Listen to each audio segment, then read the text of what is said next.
Former Animaniacs showrunner Tom Ruegger wasn't too happy to find out that the new Animaniacs was going to be made without him and the majority of the original writing crew. Yet, he only recently voiced his opinion and concerns about the reboot in an interview with Rolling Stones. We've lined all the info up for you, as well as a few ideas Tom Ruegger said he himself would put into production if he was a part of the new Animaniacs creative team. All in all, Tom Ruegger thinks that Animaniacs kinda lost its main message and atmosphere due to its fear of feeling outdated.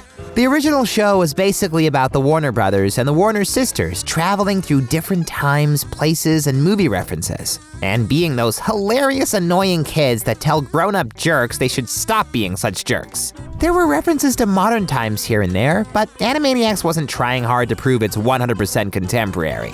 The new show is mostly about the Animaniacs trying to catch up with modern reality and reflecting on its phenomenon. They feel helpless and annoyed with the new reality, slightly more than is necessary for comedic effect. And in Tom Ruegger's opinion, it makes the new Animaniacs just not as charming as they used to be.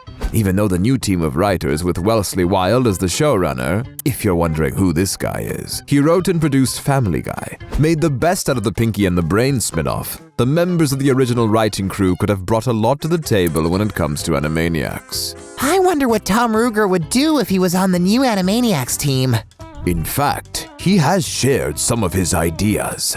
For example, he'd make Hello Nurse the studio boss, since the original series always implied she was incredibly intelligent. He'd also keep most of the old characters of the show, not just the popular ones. For example, he'd keep Skippy Squirrel and make him an adult still living with his Aunt Slappy, whose biggest desire would be for her dearest nephew to move out as fast as possible. Tom Ruegger would even let us have a glimpse of what Yakko, Wakko, and Dot were doing while stuck in the water tower. They were controlling the internet.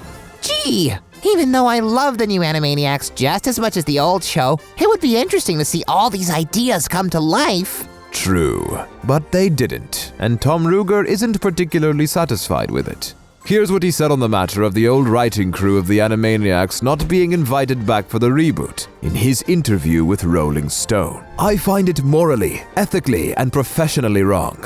That's pretty much it. Whether it's legally wrong, I don't know. They own the show. Warner Bros. And Amblin own Tiny Toons, Animaniacs, Freakazoid, Pinky and the Brain. I think they feel they can do whatever the heck they want with it. Poor Tom Ruegger. It must feel horrible to be left out of one of the most important projects of your life. You bet. Still, Warner Bros. And Amblin do own all of these shows. They have the right to hire whoever they deem the best. I mean, their actions would be completely logical if Tom Ruegger didn't want to join the reboot or wasn't able to. But he wanted to be a part of the new Animaniacs. That's why it feels especially wrong that he wasn't even invited.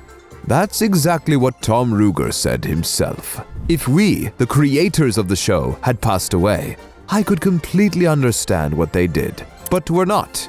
We're all alive, thriving, active. And I really don't get it that they wouldn't want the people that know the show better than anyone to be involved. It's odd. Then what do you guys think? Should Warner Bros. Have invited Tom Ruegger to work on the new Animaniacs series? Let us know in the comments. And don't forget to subscribe to Cartoon Junkies.